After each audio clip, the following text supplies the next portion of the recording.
Penguin Random House Audio presents Fates and Furies by Lauren Groff. Read for you by Will Damron and Julia Whelan. Fates 1. A thick drizzle from the sky, like a curtain's sudden sweeping. The seabirds stopped their tuning. The ocean went mute. House lights over the water dimmed to gray. Two people were coming up the beach. She was fair and sharp in a green bikini, though it was May in Maine and cold. He was tall, vivid. A light flickered in him that caught the eye and held it. Their names were Lotto and Mathilde. For a minute they watched a tide pool full of spiny creatures that sent up curls of sand and vanishing. Then he took her face in his hands, kissed her pale lips. He could die right now of happiness. In a vision, he saw the sea rising up to suck them in, tonguing off their flesh and rolling their bones over its coral molars in the deep. If she was beside him, he thought, he would float out singing. Well, he was young, 22, and they had been married that morning in secret. Extravagance, under the circumstances, could be forgiven. Her fingers down the back of his trunks seared his skin. She pushed him backward, walking him up a dune covered in beach pea stalks, down again to where the wall of sand blocked the wind, where they felt warmer. Under the bikini top, her goose flesh had taken on a lunar blue, and her nipples in the cold turned inward. On their knees now, though the sand was rough and hurt. It didn't matter. They were reduced to mouths and hands. He swept her legs to his hips, pressed her down, blanketed her with his heat, until she stopped shivering, made a dune of his back. Her raw knees were raised to the sky.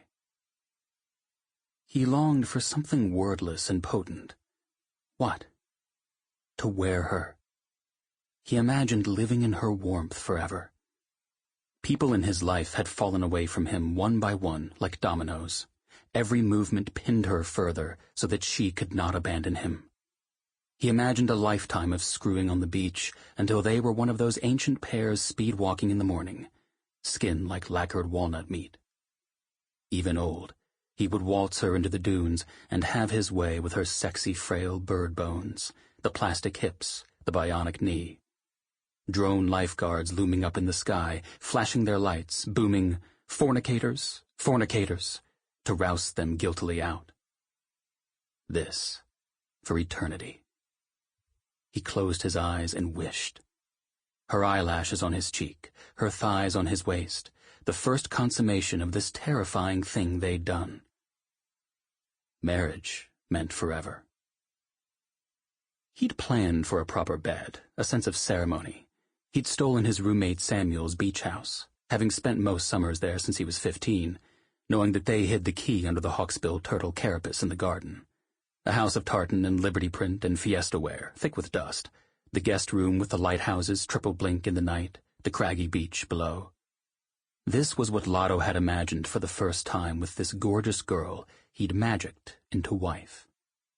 But Mathilde was right to agitate for plein-air consummation. She was always right. He would know this soon enough. It was over too quickly. When she shouted, the gulls hidden by the dune buckshot the low clouds. Later, she'd show him the abrasion against her eighth vertebra from a mussel shell when he dug her in and dug her in. They were pressed so close that when they laughed, his laugh rose from her belly, hers from his throat. He kissed her cheekbones, her clavicle, the pale of her wrist with its root-like blue veins.